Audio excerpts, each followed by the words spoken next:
everyone. Welcome to Art and Talk. Art and Talk is an online interviewing platform for artists to share their art, their creativity, and their passion. We embrace all the arts, the traditional arts and the spiritual arts, to bring you diverse and quality interviews to watch and to be inspired by. On Art and Talk, we're all about meeting artists and being inspired. I'm Leslie Sue, the host for Art and Talk, and we're so grateful that you're watching today. You can stay connected with us on Art and Talk on our YouTube channel, on Facebook, and also on Twitter. We appreciate your support. So today, in honor of LGBTQ Gay Pride Month, we're going to be looking at an author and her book, and we're going to be diving deep into her journey and all about what her book is about. So again, thank you everyone for being here. I'd like to welcome our guest for today, Michelle Johns. Hi, Michelle, welcome. Hi, thank you for having me. Yes, oh my gosh, I'm so excited that you're here. And I love your energy. And from what I read, I love what your book is about and kind of like the whole premise of what it's about. I don't want to give anything away. I want to hear it directly from you. Tell us a little bit about your book and a little bit about your journey. Give us a little taste, if you would, Michelle. Absolutely. My book is called God, A Lesbian, and the Space in Between. You can find it on Amazon. The desire or the push to write this book came from a needs-based analysis that I did myself. So there weren't a lot of people, a lot of lesbians especially masculine presenting lesbians, who was out in front, who was living their life openly and freely. There are a lot of pseudo liberated people, I believe, in the queer community who think that they are liberated, but there is no direct reflection of pride. There is no direct reflection of, yes, I am a queer person who is in love with God and I'm okay with that. A lot of times I believe that society gives us a heavier weight, the queer community, especially the Black queer community. We have a heavier weight to walk in the world with, because not only does the church reject us, but society as well as our families. And a lot of times people don't understand the difference between discrimination and hate. So my book was written and God pushed me and pushed me. I didn't want to write it. I fought God so hard. I was like, listen, I don't want to be this naked in front of the world. People are going to judge me. They're going to hate me. They're going to say all types of things. But what God pushed me to do and what he kept telling me to do was, Michelle, expose your relationship to the world with me. That's all I want you to do. And that's pretty much what my book is about. I talk about family, I talk about the church, and I talk about my struggle with my own sexuality in the book. Mm-hmm. Now, Michelle, you talk about how God was pushing you to write this book. So would it be correct to say that prior to this book, you had an ongoing relationship with God, because you're directly relating God to kind of giving you, as you said, like the push, the guidance to actually go ahead with this book and have the courage to write it. So can you touch upon your relationship with God? Absolutely. Um, Ever since I was a little girl, and I talk about it in my book, probably since the age of 2. So my grandma, I was at my grandma's house once, and this story is also in the book. And I was really sick. I was about 2 years old, and they didn't know what was wrong with me. I had a high fever, and I was just sleeping. So, of my own volition, I walked downstairs to the living room and I prayed for hours at 2. And when I got up, the fever had lifted. I was no longer sick. I believe that God put himself in front of me at all times to say, hey, Michelle, I'm here. I want you. I want a relationship with you. And I couldn't help it. When you have that type of interaction and encounter with God, it develops a sort of need inside of you for God. So just like I think in Psalms, it talks about how God chased David, but David couldn't see that because his eyes were closed. He was his entire perception of God could not be defined with his own experience, but God chased David, and then David chased him. So there's a synergy there. When God approaches a spirit, a soul, a person, he approaches with love at all times. And if it doesn't feel like love, it ain't God. So I began to develop an appetite for the spirit of God. I developed an appetite for worship. I'm a worship leader also, and I play piano. I've been playing piano since I was 10. My dad found out I was talented, and he went off. He said, "Nope, you're gonna sit there and learn that song today." So I had early exposure to God, and it has never left. It has always gotten stronger, no matter if I left God, because when I came out, I did. I was like, well, this is who I am. I know God doesn't like it. So I might as just well go ahead and live my life, because I can't be something that I'm not in front of God. So that whole authenticity and self-discovery, being your true self. Mm-hmm. And what an amazing experience at 2 years old. I'm so glad that you shared that, Michelle. Wow. Yes. Wow. What a holy encounter at 2 years of age. Yeah. All right. You know what, Michelle? Let's take a look at your book, and then we'll dive a little bit more into it. Okay. Excellent. Give me just a moment and I'll pull it up. Okay. All right. So I have a little passage here from my book, and here goes. My entire family grew up in church, and I always saw Aunt Tina as a polar opposite of my mother. She spoke her mind, and she had more confidence than my mother did. My mom was a true mother, always in the background, taking care of everyone. Aunt Tina is a diva. She had no children, so she didn't have to be in the background to and for anyone. Aunt Tina was always neatly put together in her polo cashmere cardigans and S. Perry's. She loved fashion, and she is a minister. While growing up, I was made to think she really wasn't a Christian because she wore earrings and jewelry. This perspective came from my father. He'd said things about her each time we'd see her. That's how strict faith that's how strict the faith was that we belonged to. They held women to a different standard. Women weren't allowed to be expressive in what they wore or what they said. My father always said she wasn't really a Christian and would often call her a Jezebel. So at times I'd ask her, Auntie, are you really saved? Are you truly a Christian? Now, I put that in my book because I wanted to show the rigidity in the Pentecostal church. There was no freedom. You couldn't wear skirts above the knees. You couldn't wear shirts that had your elbows showing. I don't know who would be turned on by elbows, honey, but I know I'm not. You couldn't go to the movies. You couldn't go to the mall. It was so restricted. It was almost kind of Quakerish, like kind of, very, very stern. And with that perception coming out to myself, I was like, oh, well, I'm going straight to hell then. I'm just, I'm not going to go anywhere near God. But that was the thing that separated me from God. It wasn't the connection that God and I had. It wasn't the relationship. It wasn't the investment that I'd made into God and that God had made into me. It was the rigidity and the fragile nature of religion. Mm-hmm. Mm-hmm. So you experienced all these different limitations, restrictions, things you could do, things that you couldn't do, and it set up kind of like a whole kind of view of God in your world. Yes. Yes. Absolutely. Yeah. So now going from there, how did things kind of move and shape and develop now that we kind of have a foundation for kind of what you experience and yet your strong spiritual connection that you felt inwardly?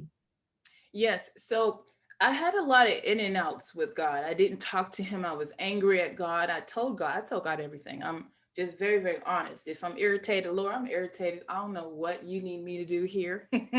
But that's just how my relationship developed from a child up until now. And I went through so much. I had never experienced so much rejection. And the rejection hit deeply because it came from my family. It came from my aunts and my uncles, the ones who I grew up around, the ones who I created this ideal in my head that I belong to this group of people. And then when I came out as myself, my authentic self, my free self, because I've always been free. I've never, as far as being attracted to women is concerned, I've never felt bad about that in any way. In fact, I felt my most natural self when I did accept who I was. I'd had boyfriends in the past, and it was just like, girl, what are you doing here, girl? We don't belong here. I'd even have, I had several boyfriends tell me, or actually my boyfriend in college, my ex, he said, are you really straight? I mean, I don't know what's going on here. So he knew as well. Everybody knew it. And it was so interesting. I never thought about it until you just asked that question, how God completely interwove himself throughout every experience. And now that I look back on it, I saw God in every rejection. I saw God in every door that was shut in my face. I began to see God in those things because God showed me, hey, I've always been here.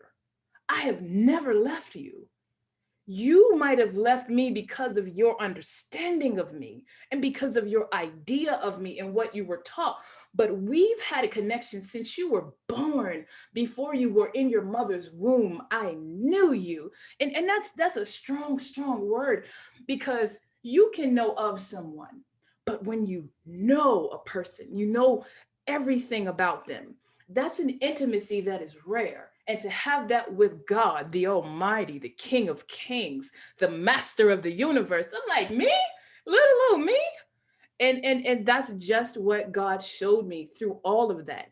You have an inheritance of favor. No matter what anybody says about you, you have an inheritance of prosperity around you because I love you. Not because you love me, Michelle, but because I love you.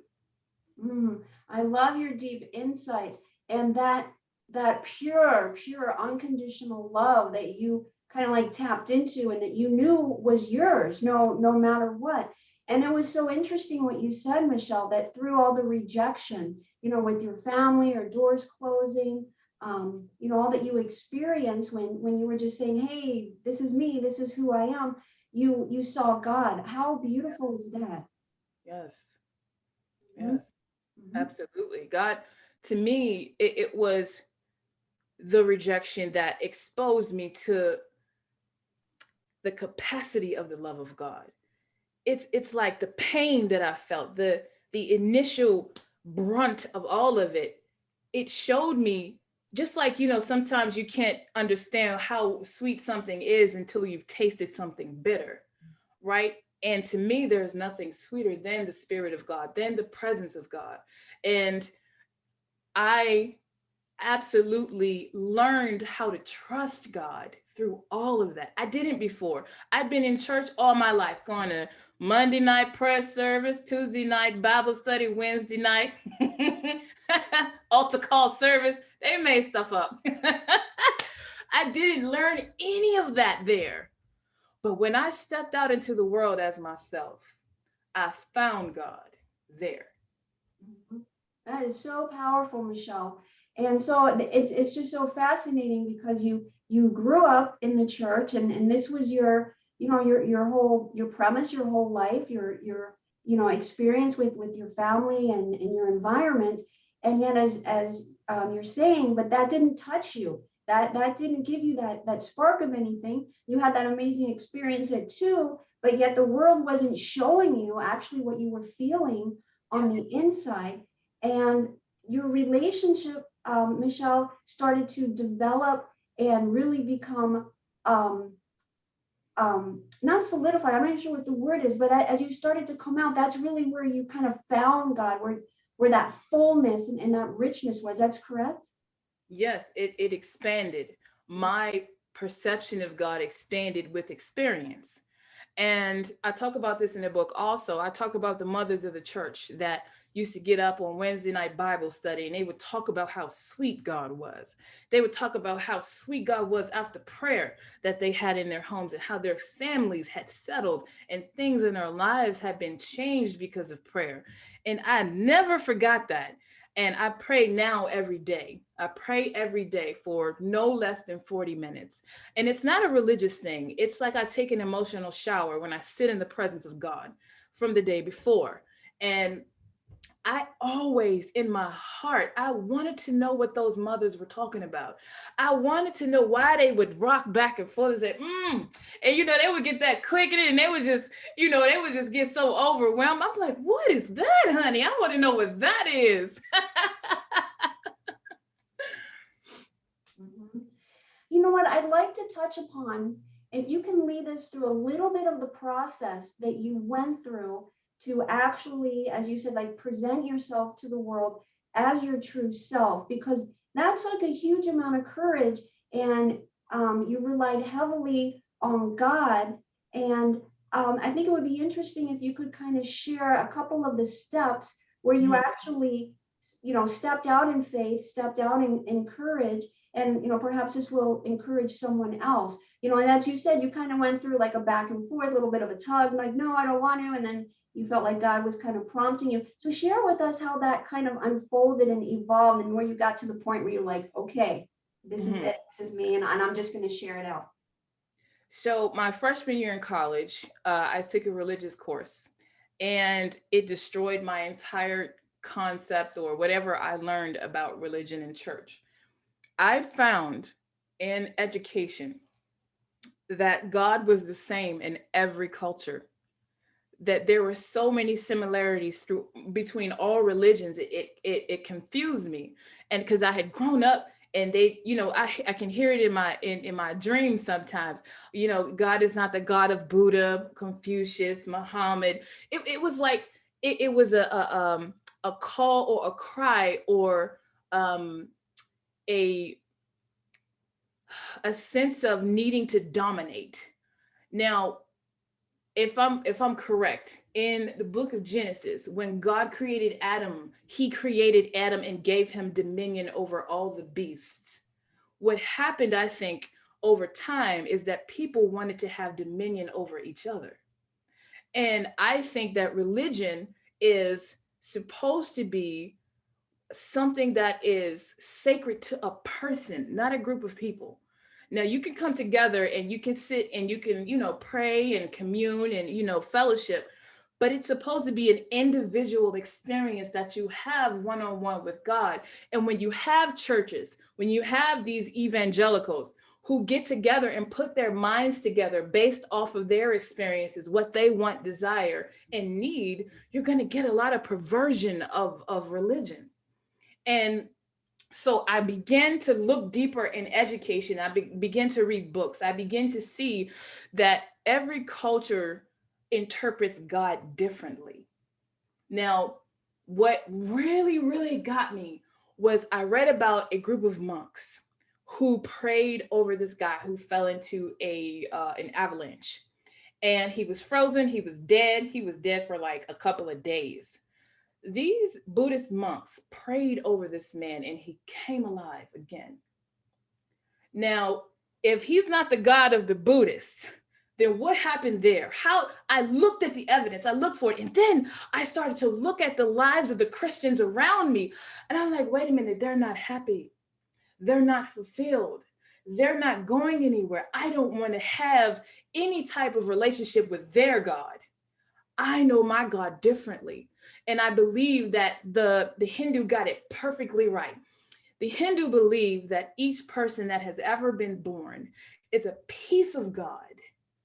And then when we come together, we experience all of God in different ways. Can you imagine the experience, the anointing, the strength in everybody's story where they find God? We would all be inspired. There would be no hate. There would be no jealousy. There would be no discrimination. But because religious people want to have dominance over each other, God stepped out of the room.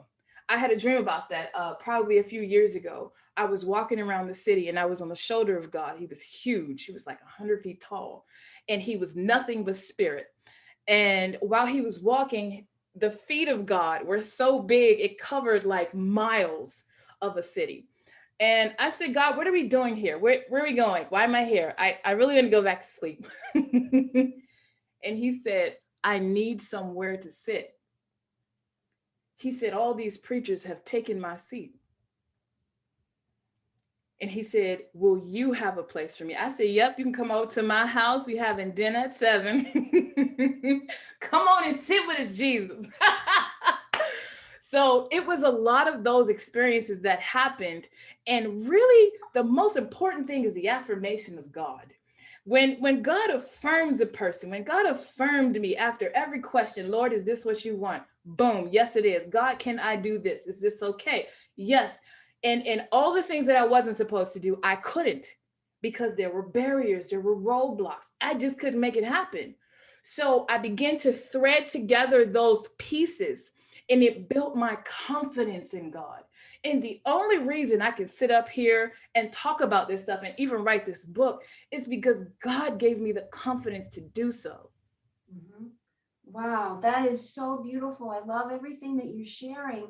So you kind of went out into the world to kind of make sense of things. You studied all these things, you did this research, you looked around, and it kind of all guided you back inside. It's like God is this inner journey and this inner experience, this kind of like individual experience that we're all having. And then you kind of were saying how, things kind of got kind of twisted out there. And so the truth always kind of residing within. Yes, Yeah, absolutely. yeah. Michelle, let's go to another section of your book. Okay, excellent. Let's go to, let's see. We will read a passage. Just had it here. Give me 1 second. All right.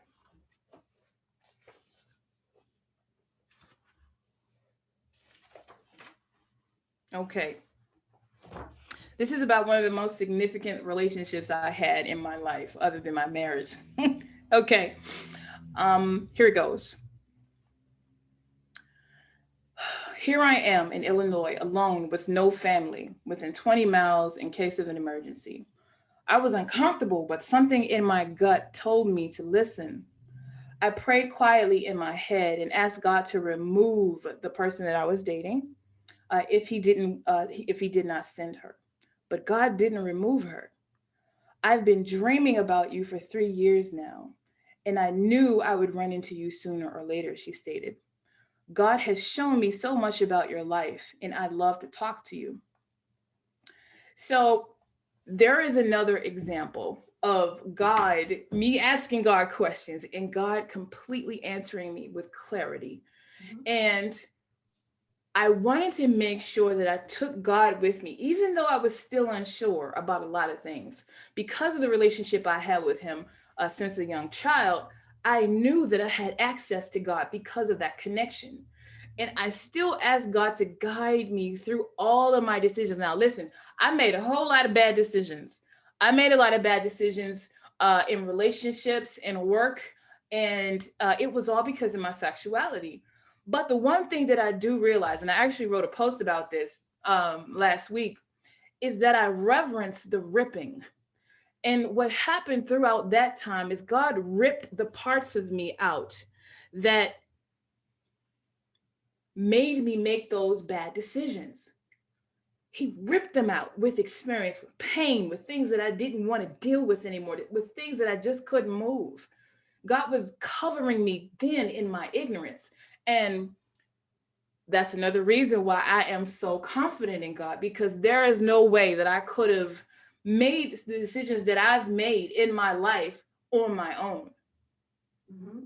Now, I'd like to ask you, Michelle, when you're in your state of communion with God, which is, as we're speaking, has been ongoing, and asking God for guidance and clarity and the steps on your path, how is the way that you receive the word of God? Is it auditory? Is it visual? A combination? Something else? How does that play out for you? That's a very good question. Nobody's ever asked me that question before. So this is how I experience the voice of God. A lot of people think it's an actual audible voice. Sometimes it is. So I was telling my mom yesterday actually that a lot of times in my sleep I have conversations with God. God always meets me in my dreams. And I'm always settled in a body of water by myself. There's nothing around me.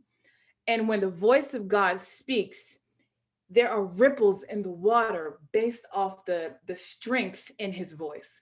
So if he's talking really strong, then I'll get a lot of ripples and a lot of waves. But if he's calm and if he's affirming and if he's guiding me or just having a conversation, there will be lighter ripples. Now that's on the extreme end when I'm asleep. Um, I'll get confirmations from people I don't know.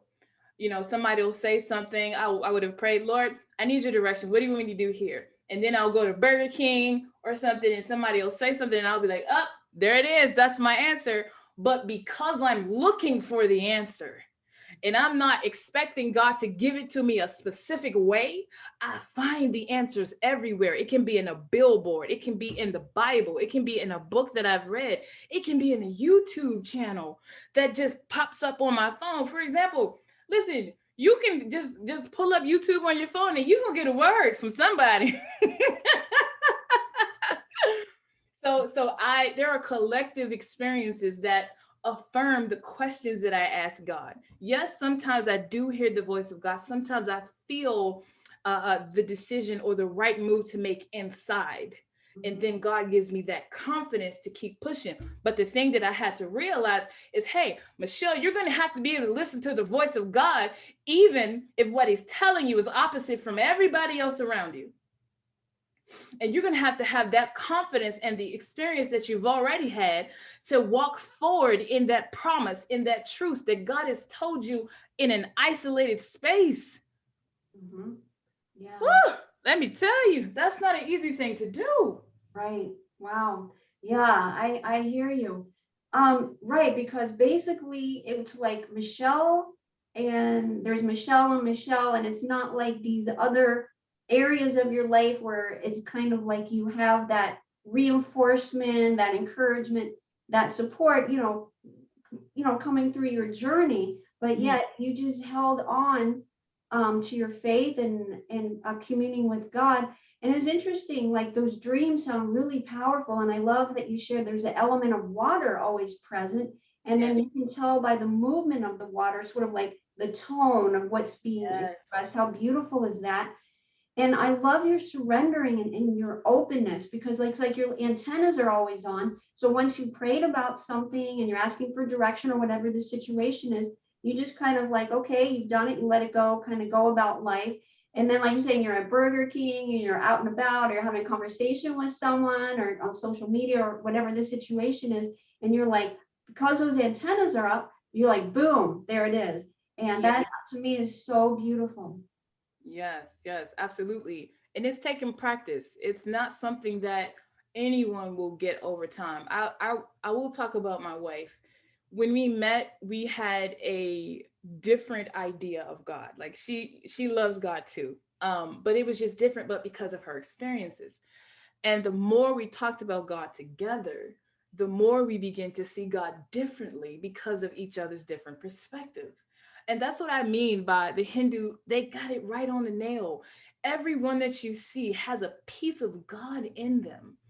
And you have to look at it. So no matter if I'm being yelled at, cussed at, if somebody's discriminating against me, or if I'm walking down the street and a black man is looking at me like he wants to kill me because I'm with a woman, and I get that a lot. I look at that person and I find God and I speak to God in that person. And I hug them and I kiss them. How you doing, baby? Give me a hug over here. It's like I got an old 90-year-old woman inside when it comes to that, because I don't care about their discrimination. I care about the God in them because I know God.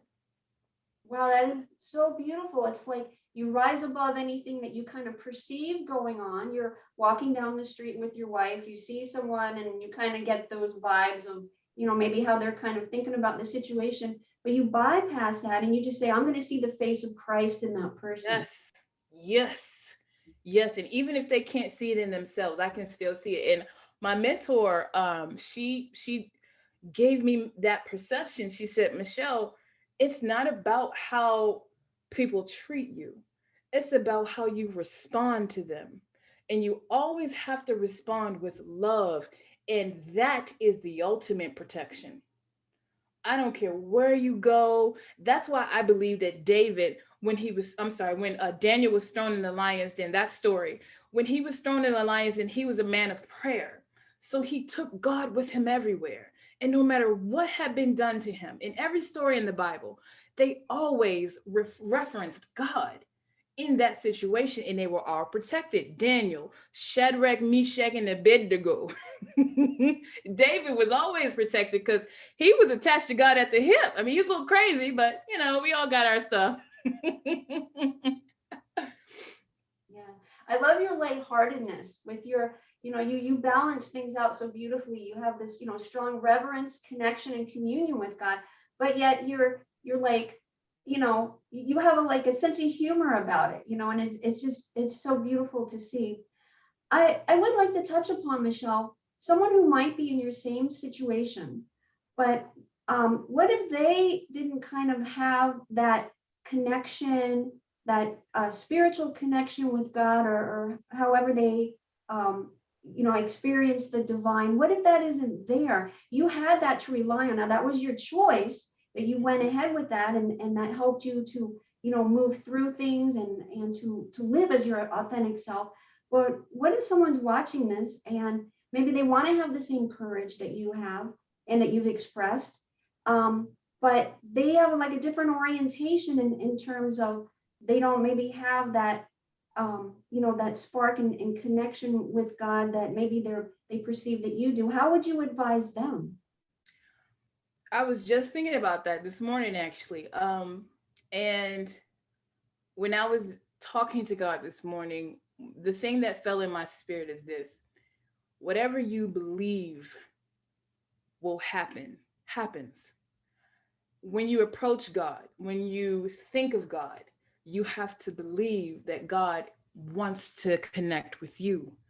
That is all you need. I have several friends that never been to church, but are just as spiritual as I am because they looked for God.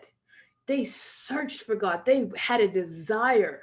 And because God has been so misrepresented in the earth, and because a lot of churches, they prostitute the idea of God for money.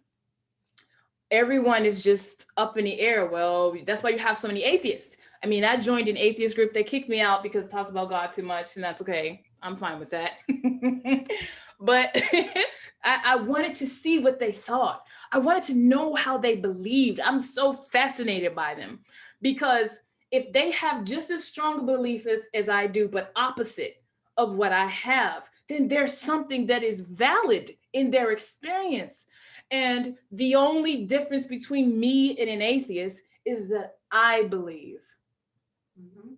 I believe that God exists. I believe that God created me. I believe that God will do exceedingly and abundantly above all that I could ever ask. I do believe that what is Jeremiah 29:11? For I know the plans that I have for you, saith the Lord. Mhm. I believe that stuff. And because I believe it, God processes that promise because of my faith. So if you are a person that has never been to church, that has never read the Bible, you don't need to. It's not necessary. Ask God to reveal himself to you, herself. Like a lot of people have issues with the pronouns. And it's so crazy because I just began experiencing the feminine energy of God, which is I there are no words. That right now I'm still trying to figure it out. But there is so much healing in the feminine energy of God. And that's what I need right now. Of course, the world is crazy. A lot of things are going on. And when I wrote my book, my family went nuts. They just went nuts on me. I mean, they just did stuff that I never thought that they would do. And in all of that, I believed that God told me to do what I did and I was obedient. So I waited. I waited because of that faith. And things are just now coming together. I published a book in July of last year. So it's all you have to do is believe. Right. Just bringing it down almost to like one word is so beautiful, that word believe. And I love how you look for the commonality in everything. You kind of like bypass differences and you're like, I want to see the commonality here. You kind of like seem to, like, I'm getting that feeling, you just naturally kind of move into like, okay, well, what is the same here? What's going on, and kind of break that sense of diversity. Yes. Mm-hmm. You know what? Let's go ahead and share from your book something else that you would like. Yes. So there's a letter that I wrote to the church, and I want to read the entire letter, honey. Let me tell you. This letter. I was in tears writing this letter. I was in pain writing this letter. I was in love writing this letter because I love the church. And I'm about to cry now. So let's see if I can make it through a little bit of this. Oh, how I miss the sound of the organ at the beginning of service. I even miss trying to make sense of the need for an adjutant. And the adjutant is a person who walks around with the pastor and holds their Bible and gets them water and wipes their sweat up. I don't understand that part, but whatever. Can't you wipe your own sweat from your forehead? LOL. I miss the smell of the hymnals and the sound of scraping chairs on the concrete floor while folks get situated for service. I may even miss the cute fans that would always end up everywhere once service was over. I even miss gathering those together for the next week's service. Okay, maybe I wouldn't want to take care of those fans, but the opportunity to do so would be nice. However, my roots were sown within the same walls where I am no longer invited because I have a wife. Praise and worship was always my favorite time of the service. I can remember the concert I attended at the Church of God convention with my cousins, and I met Donnie McClurkin. He called me the jumping bean in the choir that year. I was full of praise. I was full of God then, just like I am now. I learned how to reach God with you. I understood what it meant to chase after the things of God from you. But I had to grow my passion for God outside of your walls because I was not accepted. I had to look for help outside of your walls because no one would talk me through my disappointment or pain. I couldn't find encouragement anywhere, not even in my family. Now, I walk into your services as I am, khakis, polo, and Timberlands. You all look at me as if I have leprosy, and no one wants to touch me. If I go out for prayer because I need help, would you pray for me? Or would you look at me with disgust like you normally do? I can remember the most recent experience after my wife and I visited a congregation. People moved away from us on the pew, and their faces were all the same, harsh and made of stone. I hear you, dear church. I see you. I can feel your hate so strong. But God counteracts every emotional and spiritual abrasion caused by your reactions to me with graceful perception. I promise I don't have any animosity towards you because I am not bound to you. God took the anger before I finished this book. It took almost 6 years, dear church, of learning, growing, aggravation, and much more. But because I love God so much, I would definitely feed and clothe you all if I had it and you needed it. I would sing worship to you if you were sick, and I would pray you out of the depths of hell if it were necessary. I just need you to know that you've broken hearts. You've disjointed an entire culture from God, not because of your disagreement, but because of your lack of hospitality to children, LGBTQ plus of God. It's okay not to agree, but it's not okay to treat us differently because of who we are. It's not okay to reject us because we are you. When I first moved to the East Coast, God showed me millions of gay men in the DMV area whose spirits died in the church because of homophobia and relentless attempts to drown us out of your spaces. It was a daunting sight. All those bodies over the street, as far as the eye could see. Where is God in that result? Michelle, not only is that beautifully written, but we really get to step into your shoes and also to your heart. Yes, to grow up in church for 18 years and to have it ripped from you like that with no explanation. And see, that's the thing, church folks don't like to talk to you about it because homophobia is just like racism. It only exists because of the Bible.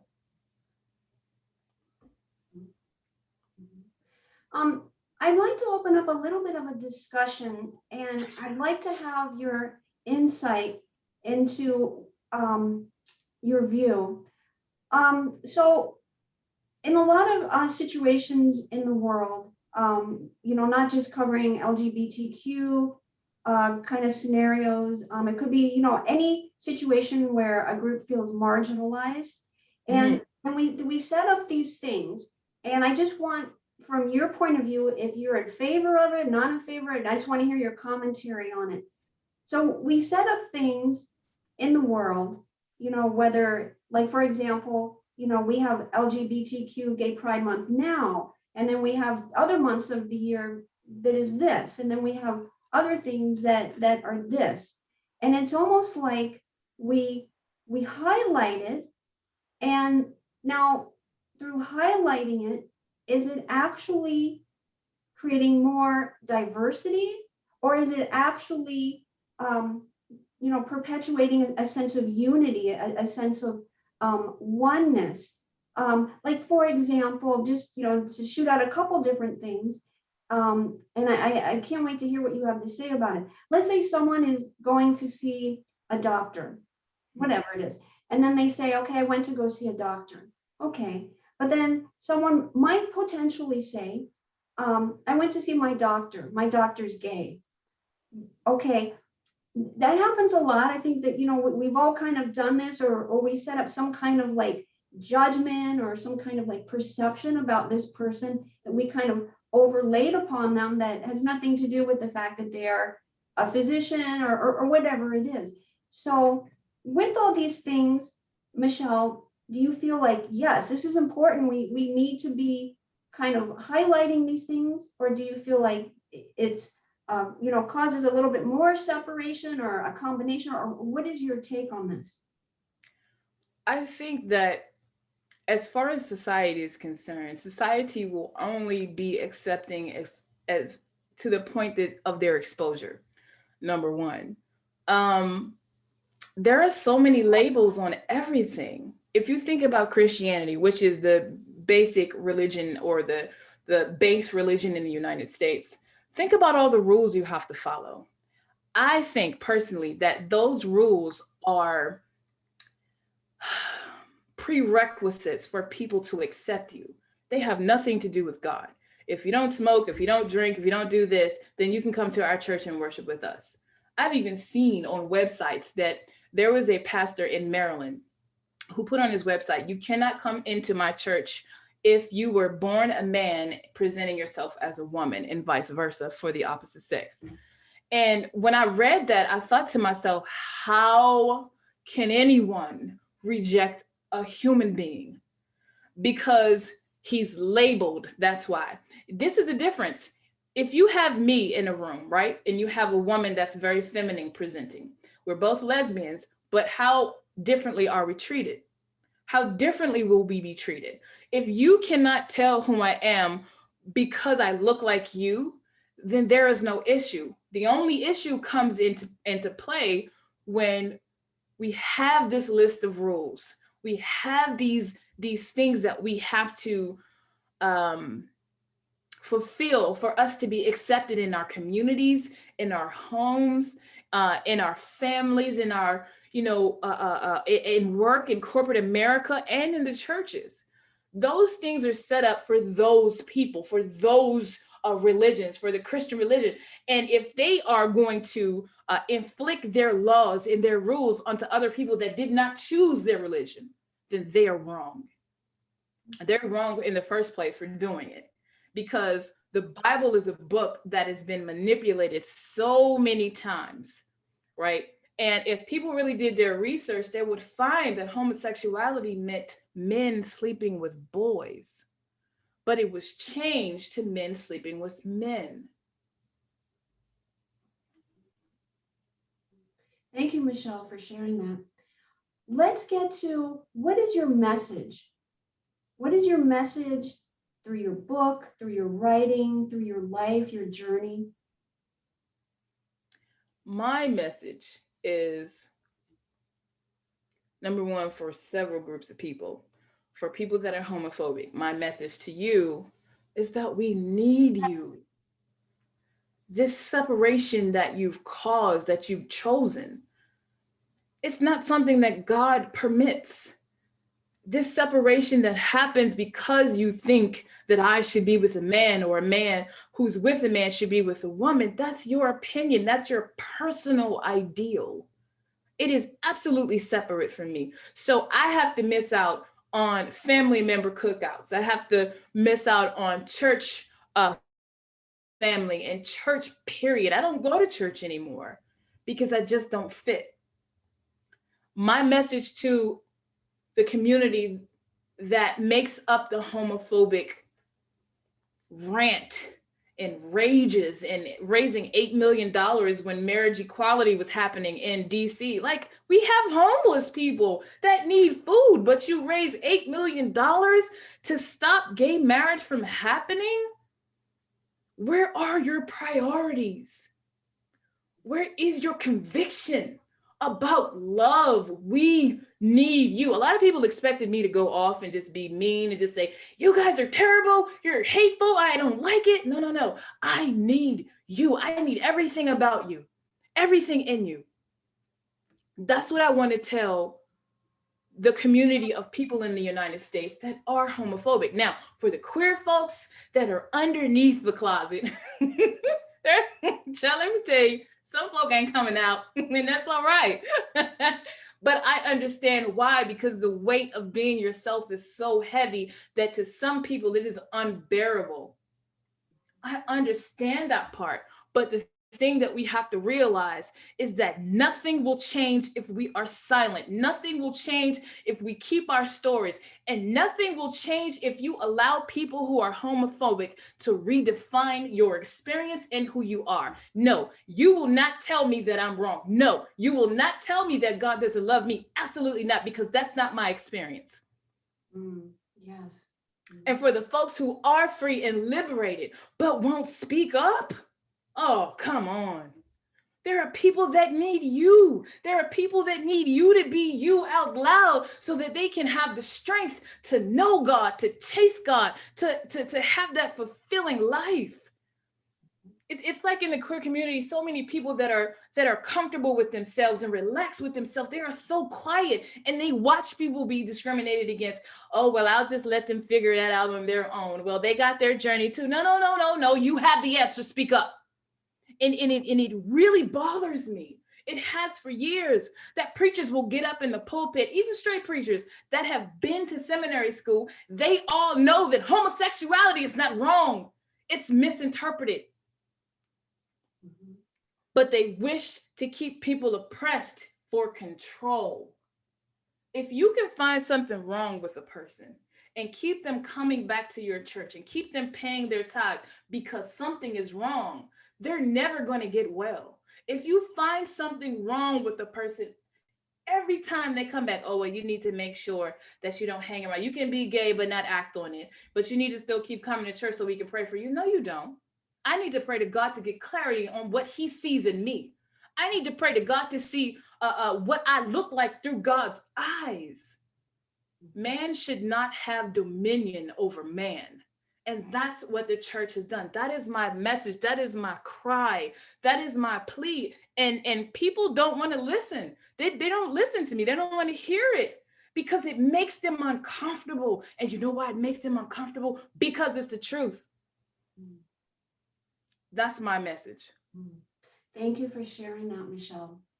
Before we wrap up the show, is there anything about your book that we haven't touched upon that you'd like to kind of share?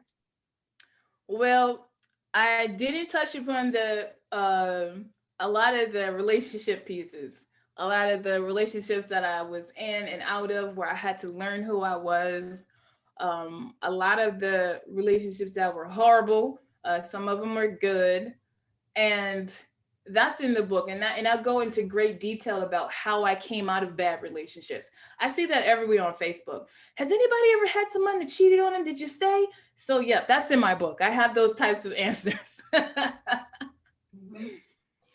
Michelle, we're going to need to wrap the show up. We'd like to offer you the closing comments, however you'd like to kind of like close things up, and let us know how we can stay connected with you and how we can get a copy of your book. Okay, so I have a website, a girlaftergodsheart.com. I do a lot of writing. As you can tell, I got a lot to say. So I write a lot. I haven't written in a while because I'm finishing up a book called The Uninvited. It's about the queer corporate experience as a Black woman. So that's coming out. It should be out probably by the end of the year. And you can find my book, God, A Lesbian, and the Space in Between, on Amazon. And so that's all my stuff. And my Facebook is MJ Author.